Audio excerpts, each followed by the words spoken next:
Okay, so we're gonna do a Handy Burp'ems video, and this is how you use them.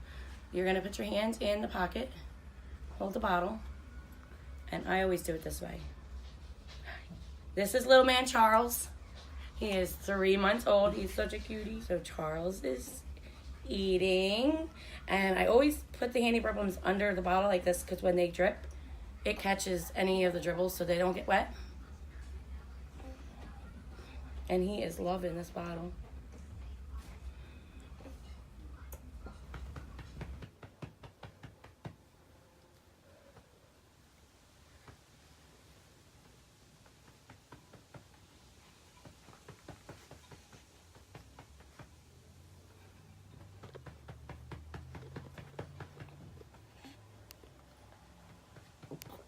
Good job, buddy. And now we have the Burp'ems over the shoulder for if he spits up, it won't go down my clothes. It'll go right in the pocket.